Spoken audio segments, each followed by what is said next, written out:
I'm Dave Greenwood, and this is Overcoming Distractions. If you are an adult with ADHD, a busy professional, an entrepreneur, a high achiever, or just need some strategies to navigate your adult ADHD, you're in the right place. Who am I? I'm an entrepreneur with ADHD and the author of 2 books, Overcoming Distractions and Overcoming Burnout. I coach and mentor people just like you, and together we navigate the ups and downs of adult ADHD. From getting out of our own way to helping people just like you thrive in the workplace. That's what I do. Want more info on working with me? Hit overcomingdistractions.com. Ready? Let's get to today's podcast. Hi, what's going on, everybody?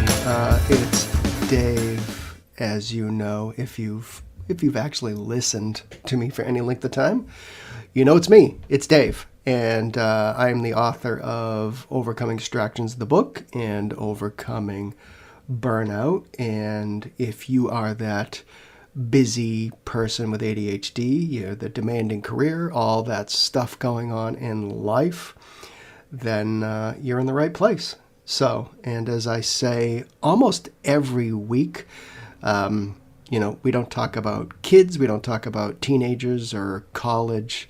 This podcast is for you, the busy professional that just might be trying to kind of figure out a different way to navigate the ups and downs of adult ADHD. So, hey, we talked a couple weeks ago about habits and how to start or slowly and methodically build tiny habits. I kind of based my short episode off James Clear and Atomic Habits because I do believe that is one of the best approaches to building habits, is kind of slow, methodical, maybe moving the needle a little bit. If we decide one weekend that we're going to completely redo the way we work and live and breathe, for example, then I think we know how that's gonna work. So, and I do believe habits and routines are absolutely mission critical. I think for anybody, but for those of us with adult ADHD, I like to say that the way you start your day is probably the way you're going to finish it, good or bad, right? And I think a lot of that has to do with the habits and systems that we put in place. And I really understand the concept of building habits slowly, as I mentioned, not to overwhelm us. And when I work with people individually who need some structure, which I think all of us can kind of build more structure, even if it's a little bit, we just move that needle forward. So, and again, I want to emphasize that again and again, because I think it's a key point for us. Because when we do that, that needle moves in our favor. It eases our tension and our stress that some of us with ADHD can feel, during the day and during the week. Me, for example, I believe I have almost created a bulletproof morning routine and those habits that go along with it. And maybe that comes from my years of making sure we, got to the school bus on time, or did the school drop off on time, made the lunches, et cetera, et cetera. I mean, that's one of many examples.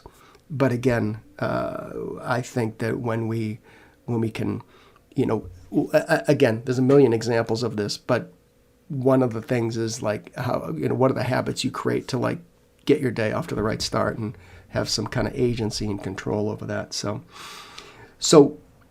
I mean, those of us, those adults with ADHD, I think we face the challenges related to those executive functions, the skills that help us plan, focus, attention, remembering instructions, I'm embarrassed to admit how many times I have to look at some simple instructions for some of the food that I might make at home, things that I've made hundreds of times. Is it 3/4 of a cup of water? Is it a cup? When does it go in? Right. But that's just me, right? And then managing multiple tasks during the day, which again, if you're that busy person with ADHD, that comes with the territory. These are the skills that are essential for managing our daily life.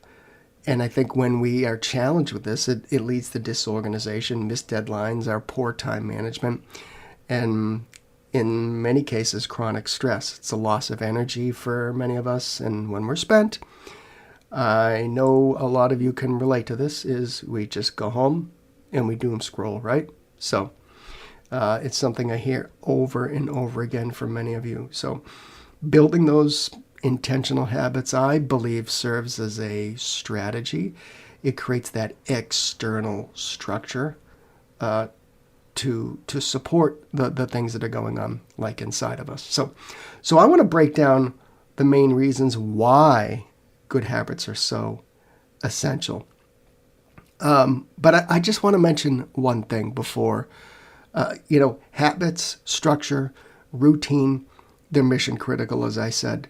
But rigidity, such as scheduling things for like every 15 minutes of your life, I believe is one of the quickest ways to failure and frustration. And I think when many of us begin the process of trying to build new habits and routines, we think that we can, from 7 to 7:15, I'm going to turn on the coffee machine. From 7:15 to 7:30, I'm going to drink my coffee. From 7:30 to 7:45, I'm going to and I remember working with some people that they color-coded the crap out of a spreadsheet and broke it down, and it was just intimidating. So let's make sure that what we're building in terms of structure and habits, etc., are not only meaningful, but within our reach and not too rigid. So let's discuss reasonable habits and why they're so effective. So number one, I think habits do reduce our mental clutter and they reduce our decision fatigue. Did you know, and I saw this somewhere, that adults make an average of 35,000 decisions per day? I don't know if that's right or not. I bumped into this in a couple places. And for those of us with ADHD who already struggle with like organizing and prioritizing, that can be overwhelming, right? And then decision fatigue results in procrastination. It can result in impulsivity. It could be the complete opposite, or just avoidance altogether. Now, can you imagine if we agonized over 35,000 decisions per day? I mean, come on, right? Talk about being exhausted. So, but do you overthink things? Because I know I have been guilty of this over the years. And I think a lot of us can say, yeah, you know what?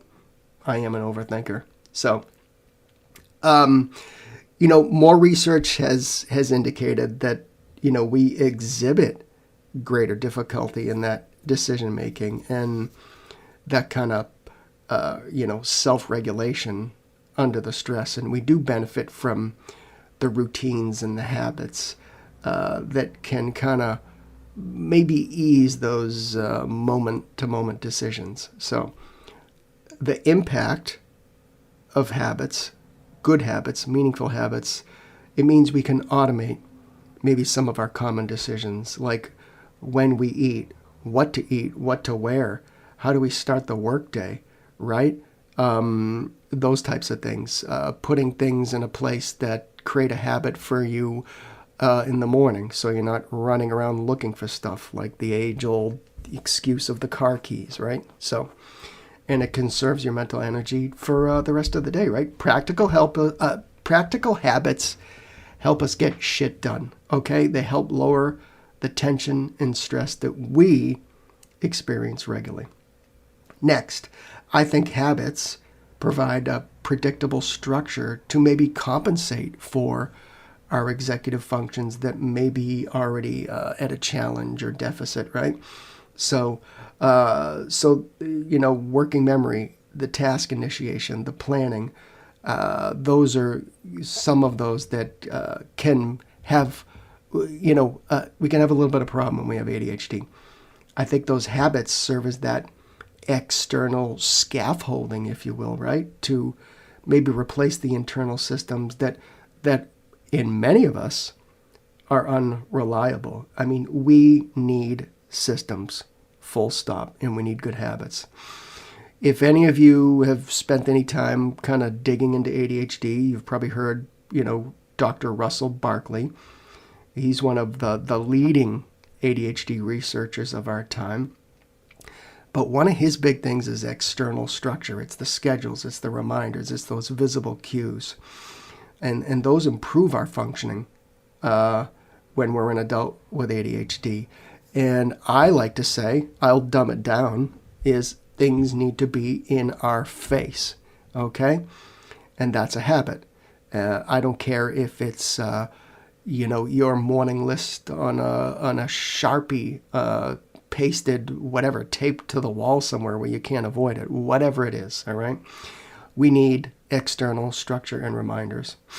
I think establishing those kind of daily type of anchors, if you want to call it that, such as the morning routine. Maybe it's a startup list at work when you get to your computer. Okay, boom, boom, boom. I got to do these things so I can get going. I'm a huge fan of that habit where we do things the night before you go to bed. Those reduce anxiety, and they actually increase the likelihood of not only getting stuff done the next day, but lowers your stress, whatever the task may be or how big it is. And again, it lowers our stress and it helps us get a good night's sleep. So habits reduce the emotional cost of procrastination and even that kind of negative self-talk, right? I've talked to more people where we get into this shame discussion because of those patterns of procrastination. We get into guilt, then we avoid. The hours, the days, and even weeks go by and we continue to avoid, right? When tasks aren't, done, initiated, completed on time, we internalize these, what we think is a failure. We think it's a character flaw, rather than maybe it's a system, not a system or a symptom of ADHD. You see people diagnosed late in life, where then they realize of what I just said. It's like, oh, that is ADHD, and I need to work on that. So there are enough studies, and you don't need another study to tell you that we do experience, higher levels of that, emotional dysregulation, the self-criticism. But I think when we implement even the smallest habits, the routines, those visual planners that we talked about, it does correlate with lower stress and makes us feel a little better. I mean, think about it. Shit, I just drove 45 minutes to work, left my laptop at home. Now you're super stressed out, and you're maybe even embarrassed, right? So that's why these tiny little habits. A habit could be leaving your laptop at the front door so you actually trip on it, okay? I mean, think about it, right? Habits take that guesswork out of us getting started, right? And when it becomes familiar, I think the emotional burden is reduced. It becomes consistent, and it reinforces more positivity. So habits create positive momentum, right? And even some type of reward system. You know anything about ADHD, it's, a function or dysfunction, if you will, of dopamine. And that affects a whole bunch of things for us, right? Motivation, our ability to continue or sustain effort, keep going without that immediate gratification. I mean, that's why so many experts say, hey, if you've got this big project, you've got to break it down. You've got to break it down into chunks. That's one way. But I think those positive habits, when we do pair them with small rewards, I'll let you be the judge of that. They create that kind of feedback loop that many of us might need to sustain, that engagement in whatever it may be. So I think some of us do respond more to novelty, rewards. And for many of us, that might be critical for maybe long-term motivation. Those daily habits actually do include the dopamine boosters that so many of us need. It could be checking off your to-do list, right? That feels good. Gamifying, using like a habit tracker or a Pomodoro or whatever the thing may be that helps you maybe gamify things in a certain way, or getting that visual cue. It just helps us sustain. But you know what a great reward is? Not being stressed out week after week, right? I mean, that's a mic drop moment as far as I'm concerned. So, and lastly, and if you've listened to me for any length of time, you know that I do want to talk about burnout, because so many of us feel this way, is I think habits over time help us reduce the risk of burnout in a demanding life, professionally and personally. Some of us overcompensate for disorganization with overwork, right? We stay at the office till 11. We bring stuff home on the weekend. That leads to stress. We're getting exhausted. And that chronic stress and exhaustion is what we call burnout. Especially those of us juggling that kind of high-pressure, demanding career and family responsibilities, etc., etc. When those of us with ADHD, and there's been more research about this as well, daily routines, even some simple habits, even some boundary setting habits, we're less likely to experience those symptoms related to burnout.